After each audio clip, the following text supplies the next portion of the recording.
Shalom saudara, salam jumpa kembali dalam kasih Tuhan kita Yesus Kristus.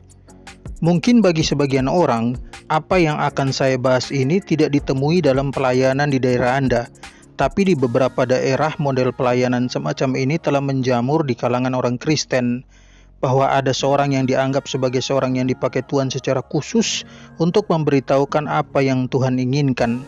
Singkatnya adalah, jika kita sedang menghadapi masalah dan datang untuk didoakan oleh orang tersebut, maka Tuhan akan memberikan petunjuk berupa penglihatan ayat-ayat Alkitab yang harus dibaca. Ayat-ayat inilah yang merupakan jawaban atas masalah yang sedang dihadapi. Sekilas terlihat bahwa tidak ada yang salah dengan model pelayanan semacam ini. Ditambah lagi mereka yang melakukan praktik semacam ini beranggapan bahwa bukankah tidak ada salahnya mengajak orang untuk membaca Alkitab? Apalagi ketika sedang menghadapi masalah.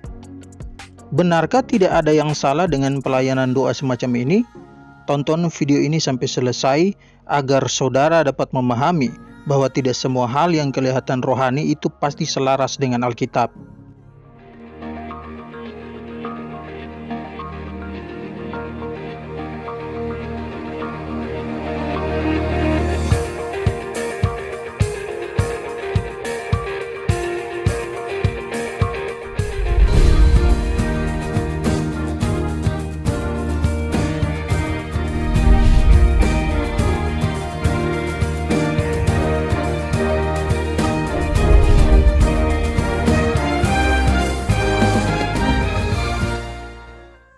Saudara-saudara, bicara tentang penglihatan, Alkitab dengan jelas menyatakan bahwa baik para nabi maupun rasul mendapatkan penglihatan.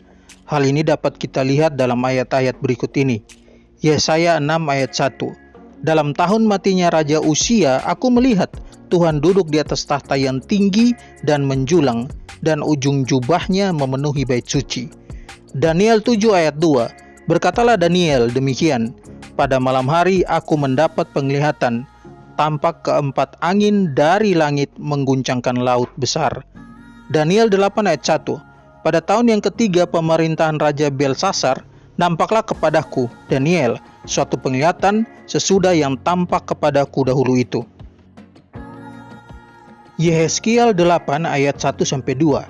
Pada tahun ke-6, dalam bulan yang ke-6, pada tanggal 5 bulan itu, waktu aku duduk di rumahku berhadapan-hadapan dengan para tua-tua Yehuda, kekuasaan Tuhan Allah meliputi aku di sana, dan aku menerima penglihatan. Sungguh, ada kelihatan yang menyerupai seorang laki-laki, dari yang menyerupai pinggangnya sampai ke bawah kelihatan seperti api, dan dari pinggangnya ke atas kelihatan seperti cahaya, seperti suasa mengkilat.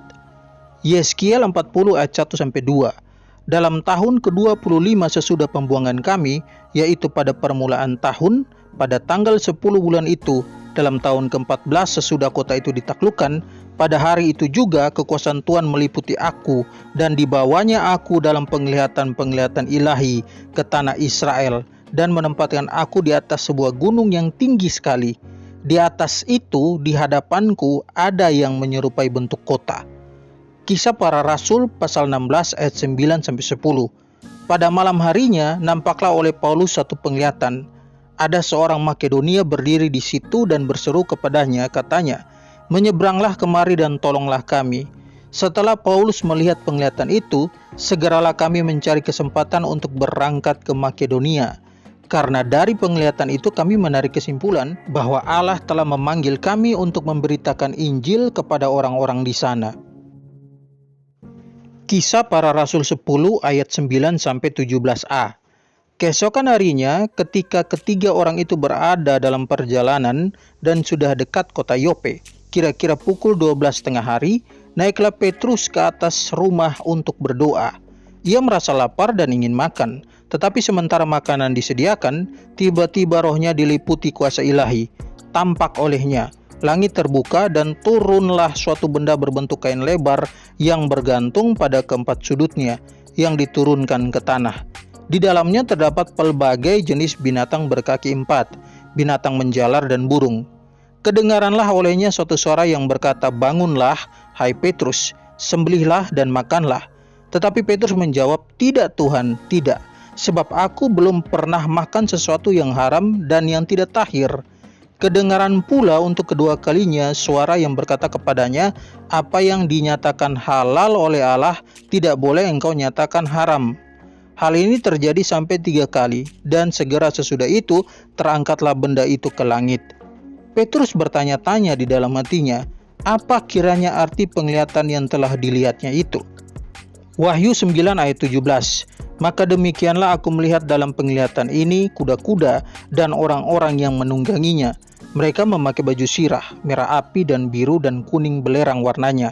Kepala kuda-kuda itu sama seperti kepala singa, dan dari mulutnya keluar api dan asap dan belerang. Bukan hanya para nabi dan rasul, tapi orang biasa pun juga mendapat penglihatan. Kisah Para Rasul 9 ayat 10. Di Damsyik ada seorang murid Tuhan bernama Ananias. Firman Tuhan kepadanya dalam suatu penglihatan. Ananias, jawabnya, "Ini aku, Tuhan." Kisah Para Rasul 10 ayat 1-4. Di Kaisarea ada seorang yang bernama Cornelius, seorang perwira pasukan yang disebut pasukan Italia. Ia saleh, ia serta seisi rumahnya takut akan Allah, dan ia memberi banyak sedekah kepada umat Yahudi dan senantiasa berdoa kepada Allah. Dalam suatu penglihatan, kira-kira jam 3 petang, jelas tampak kepadanya seorang malaikat Allah masuk ke rumahnya dan berkata kepadanya, "Cornelius." Ia menatap malaikat itu dengan takut. Ia berkata, "Ada apa, Tuhan?" Jawab malaikat itu, "Semua doamu dan sedekahmu telah naik ke hadirat Allah, dan Allah mengingat engkau." Dari beberapa ayat ini, kita mendapat informasi bahwa memang penglihatan itu ada.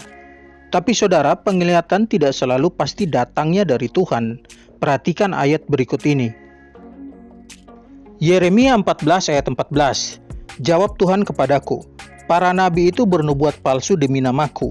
Aku tidak mengutus mereka, tidak memerintahkan mereka, dan tidak berfirman kepada mereka. Mereka menubuatkan kepadamu penglihatan bohong, ramalan kosong, dan tipu rekaan hatinya sendiri." Yeskiel pasal 13 ayat 2-3 dan ayat 6-7. Hai anak manusia, bernubuatlah melawan nabi-nabi Israel. Bernubuatlah dan katakanlah kepada mereka yang bernubuat sesuka hatinya saja, dengarkanlah firman Tuhan. Beginilah firman Tuhan Allah, celakalah nabi-nabi yang bebal yang mengikuti bisikan hatinya sendiri dan yang tidak melihat suatu penglihatan. Penglihatan mereka menipu dan tenungan mereka adalah bohong. Mereka berkata, demikianlah firman Tuhan, padahal Tuhan tidak mengutus mereka, dan mereka menanti firman itu digenapinya. Bukankah penglihatan tipuan yang kamu lihat dan tenungan bohong yang kamu katakan, kalau kamu berkata, demikianlah firman Tuhan, padahal aku tidak berbicara? Matius 7 ayat 15. Waspadalah terhadap nabi-nabi palsu yang datang kepadamu dengan menyamar seperti domba, tetapi sesungguhnya mereka adalah serigala yang buas. Nabi palsu, penglihatannya pasti palsu. Nah saudara, berdasarkan kedua bagian ayat-ayat ini, maka kita dapat menyimpulkan bahwa Tuhan bisa memberi penglihatan, tetapi pada saat yang sama akan ada oknum yang mengaku mendapat penglihatan dari Tuhan, tapi ternyata Tuhan tidak pernah mengutus mereka. Disinilah pentingnya menguji apa yang kita dengar, apakah sesuai dengan ajaran kitab suci atau tidak. Sekarang bagaimana dengan oknum yang dianggap sebagai hamba Tuhan yang dalam pelayanannya selalu mendapat ayat Alkitab dalam penglihatan sebagai solusi dari Tuhan untuk masalah yang sedang dihadapi oleh mereka yang didoakannya? Ada beberapa hal yang harus dikritisi. Yang pertama, tidak ada hamba Tuhan spesial di mata Allah. Mengapa banyak orang sering minta didoakan oleh mereka yang rajin dapat penglihatan? Karena mereka menganggap oknum yang selalu dapat penglihatan ini adalah orang yang spesial di mata Allah. Bagi mereka, dengan didoakan oleh pendoa semacam ini, maka masalah mereka akan terselesaikan. Seolah-olah pendoa semacam ini dapat membuat Tuhan agar bisa mengatasi masalah mereka. Yang bahayanya lagi, para pendoa semacam ini meneruskan praktek mereka. Meskipun nampak nyata bahwa orang tidak lagi mencari Tuhan, tapi hanya mencari jawaban berupa penglihatan dari pendoa tersebut. Saudara-saudara, tidak ada hamba Tuhan spesial di mata Tuhan. Dalam pengertian, jika pendoa semacam itu yang mendoakan Anda, maka masalah Anda pasti akan diselesaikan oleh Allah. Sedangkan jika yang mendoakan orang lain, maka mungkin Allah akan menimbang-nimbang untuk membantu saudara. Apalagi kalau Anda berdoa sendiri, maka kemungkinan besar masalah saudara tidak akan teratasi. Ingat saudara, siapapun yang telah menerima Yesus sebagai Tuhan dan Juru Selamat, maka dia diperkenankan oleh Allah untuk datang kepadanya dalam doa kapan saja. Dan tentang apakah doamu dijawab atau masalahmu terselesaikan, itu sama sekali tidak bergantung pada siapa yang mendoakanmu, tapi pada Allah sebagai penjawab doa. Dan Allah menjawab doa kita bukan karena didoakan orang tertentu. Tapi saudara, apakah ini artinya kita tidak boleh meminta dukungan doa dari orang lain? Tidak saudara, kita tetap harus saling mendoakan atau mendukung satu dengan lainnya dalam doa. Tapi jangan pernah menganggap doa si A lebih manjur daripada saya, dan karenanya saya bergantung padanya. Karena sikap seperti ini jelas salah. Yang kedua, apakah ini penglihatan yang benar? Saudara-saudara, dalam beberapa kasus yang saya temukan, ternyata mereka yang minta didoakan terkait masalah hukum misalnya, seringkali mendapat ayat-ayat yang bicara tentang berkat, kebebasan, pemulihan, dan lain-lain. Tetapi untuk lawannya mendapat ayat yang bicara tentang murka Allah, penghukuman Allah, dan keadilan Allah. Dengan kata lain, ada semacam jaminan bagi orang yang didoakan bahwa mereka pasti akan memenangkan perkara di pengadilan. Tapi, jika yang didoakan kalah di pengadilan, maka biasanya pendoa semacam ini akan berkelit dengan mengatakan ada dosa yang menghalangi sehingga janji Tuhan tidak terrealisasi. Kasus yang berikut, ada seorang yang mengalami kehilangan barang, lalu setelah didoakan maka si pendoa memberikan ayat Alkitab yang didapat dari penglihatan saat berdoa tadi. Di mana ayatnya? Lukas pasal 15 ayat 11-24. Saudara-saudara, Lukas pasal 15 ayat 11-24 itu mengisahkan tentang anak bungsu yang meminta warisan kepada ayahnya, lalu pergi ke tempat lain dan hidup berfoya-foya hingga habis seluruh hartanya dan akhirnya hidup melarat. Singkat cerita, dia memutuskan kembali ke rumah ayahnya, dan ayahnya menyambut dengan gembira kepulangan anaknya. Bagaimana mungkin teks ini bisa dianggap jawaban doa dari Tuhan berupa penglihatan untuk kasus kehilangan barang?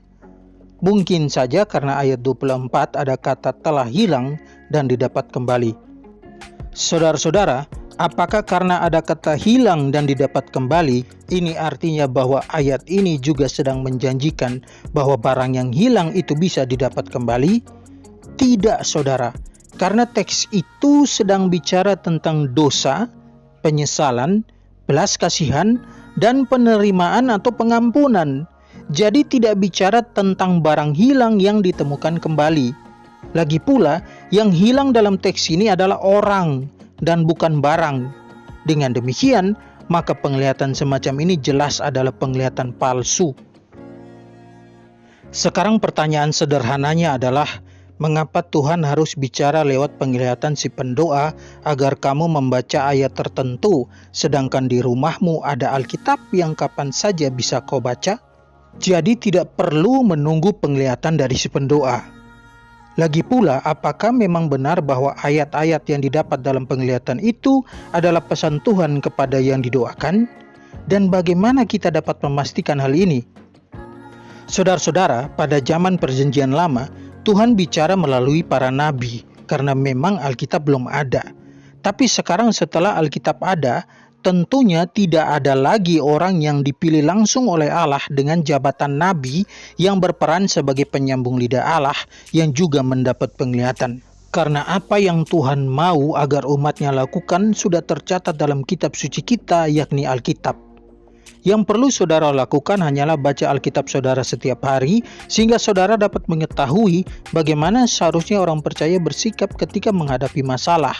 Dan tidak perlu lagi pergi ke pendoa-pendoa semacam itu demi mendapatkan penglihatan berupa ayat yang menurut saya, penglihatan seperti ini tidak ada dasar kebenaran sama sekali dan sudah sepatutnya untuk ditolak. Dengan demikian, maka sudah seharusnya saudara memahami bahwa tidak ada pendoa yang lebih manjur doanya ketimbang kita, apalagi karena dia selalu mendapat penglihatan berupa ayat-ayat Alkitab. Karena semua orang dapat datang kepada Yesus dalam doa, dan hanya doa yang sesuai dengan kehendak Allah saja yang akan dikabulkan. Dan perihal pengabulan doa ini tidak bergantung pada siapa yang mendoakan, tapi pada Allah sebagai penjawab doa. Bacalah Alkitabmu, dan jangan lagi mengikuti penglihatan palsu semacam itu. Demikian penjelasan saya, semoga mencerahkan saudara semua. Tuhan memberkati kita semua. Shalom.